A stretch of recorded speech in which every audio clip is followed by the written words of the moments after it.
Class 8-এর রায় মার্টিনের প্রশ্নবিচিত্রা বই থেকে দ্বিতীয় পর্যায়ক্রমিক মূল্যায়নের পরিবেশ ও বিজ্ঞানের 9 নম্বর স্কুলের প্রশ্নগুলোকে সমাধান করব। 1-এর প্রথম প্রশ্ন, সাধারণ জলের থেকে লবণ মিশ্রিত জলের স্ফুটনাঙ্ক হয় বেশি। 2-এর প্রশ্ন, মিথেন গ্যাসের দহনটি একটি তাপমোচী পরিবর্তন।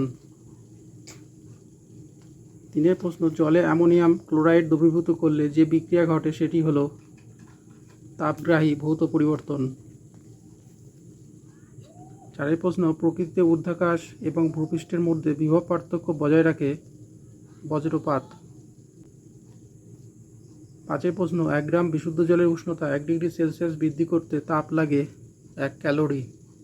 6 দাগের প্রশ্ন আছে, সূর্য থেকে পৃথিবীতে কোন পদ্ধতিতে তাপ আসে? বিকিরণ পদ্ধতিতে। 7 দাগে আছে, গ্যালভানাইজেশন পদ্ধতিতে যে ধাতুর প্রলেপ দেওয়া হয় তা হলো দস্তা।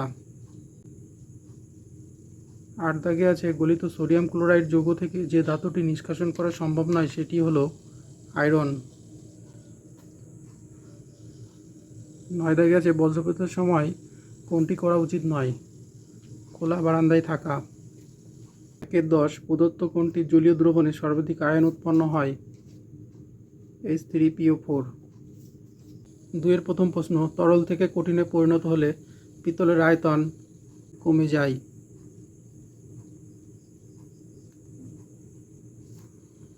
দ্বিতীয় প্রশ্ন, উষ্ণতা বাড়লে অণুদের গতিশক্তি বাড়ে, তখন রাসায়নিক বিক্রিয়া দ্রুত ঘটে।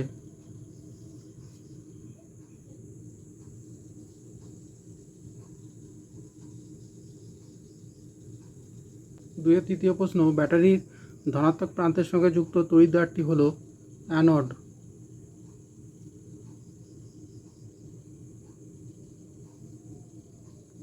3-এর প্রথম প্রশ্ন, পরিবহন প্রক্রিয়ায় তাপ সঞ্চালনের সময় মাধ্যমের কণার স্থানচ্যুতি ঘটে না, সত্য। 3-2, জারক দ্রব্য সর্বদা অন্যকে বিজারিত করে নিজে জারিত হয়, মিথ্যা।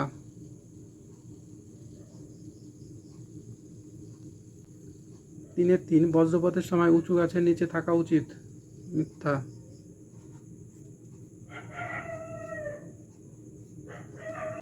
4-এর প্রথম প্রশ্ন, ফিউজ তারের প্রধান বৈশিষ্ট্য কী?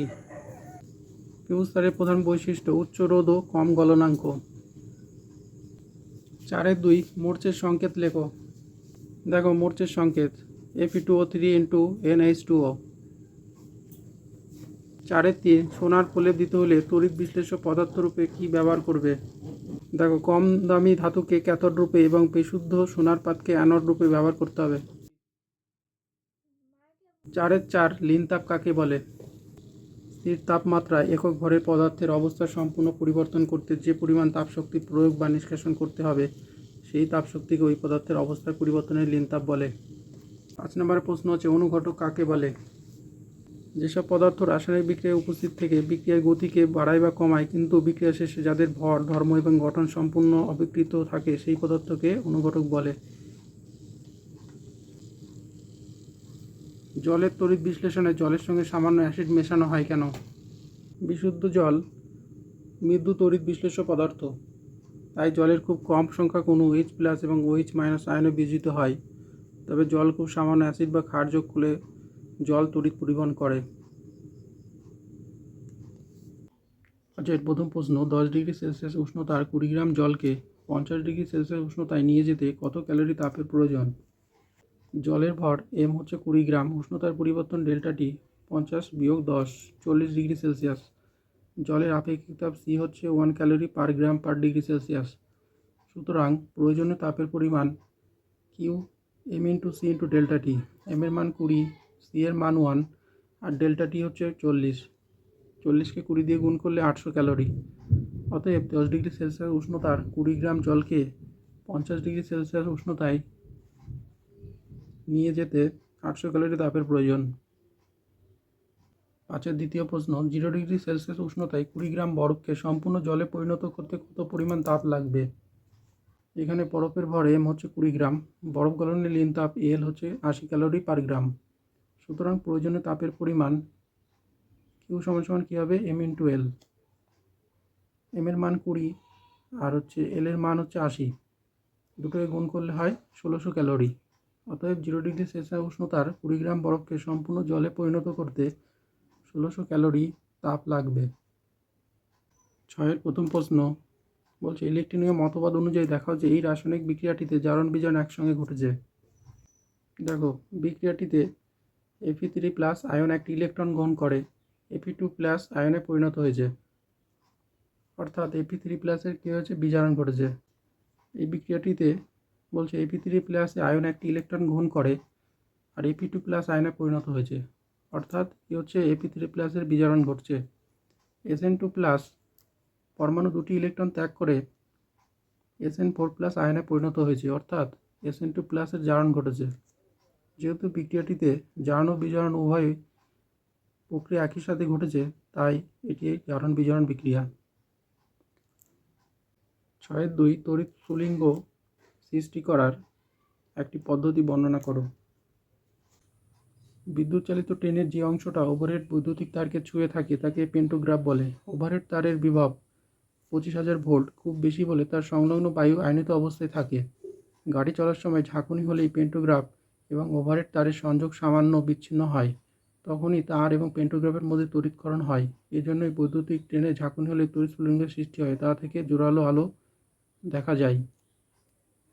6-3 হাইড্রোজেন পারঅক্সাইডে MnO2 গুঁড়ো যোগ করার সময় MnO2 এর বড় টুকরো না সমান ভারের সূক্ষ্ম গুঁড়ো কোনটি দিলে বেশি তাড়াতাড়ি অক্সিজেনের বুদবুদ বেরোবে? থেকে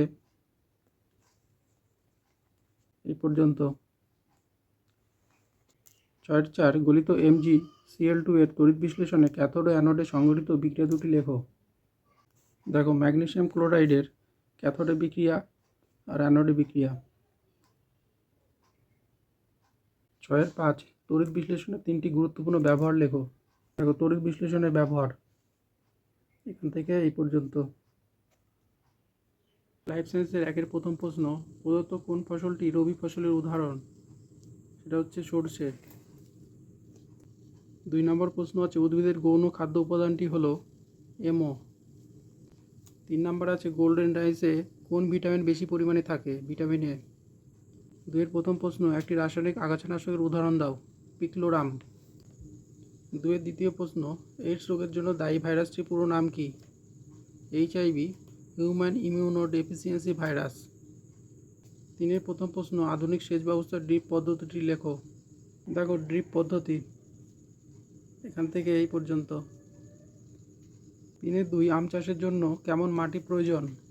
আম বিভিন্ন ধরনের মাটিতে জন্মায়, কিন্তু তবুও নদী অববাহিকার পলি মাটি আর উর্বর দোআঁশ মাটি আম চাষের পক্ষে বিশেষভাবে উপযুক্ত। 3-এর তৃতীয় প্রশ্ন, টেবিল ব্রিড বলতে কী বোঝো? অন্যান্য মুরগিদের তুলনায় বছরে অধিক পরিমাণে মাংস উৎপাদনকারী মুরগির প্রজাতিকে টেবিল ব্রিড বা মিট ব্রিড বলে। উদাহরণ হচ্ছে আসিল, কোচিন, চিটাগং। 3-4 ম্যালেরিয়া রোগের একটি উপসর্গ লেখো। কাঁপুনি দিয়ে জ্বর আসে।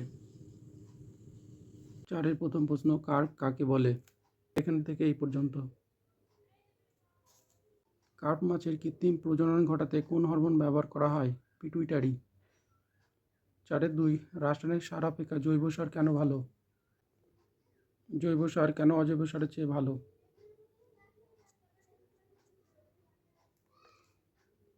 4-3 আধুনিক পদ্ধতিতে কিভাবে মৌমাছি চাষ করা হয়? উত্তরটা এখান থেকে এই পর্যন্ত। 4-4 একটি জলবাহিত রোগের নাম লেখো। কলেরা।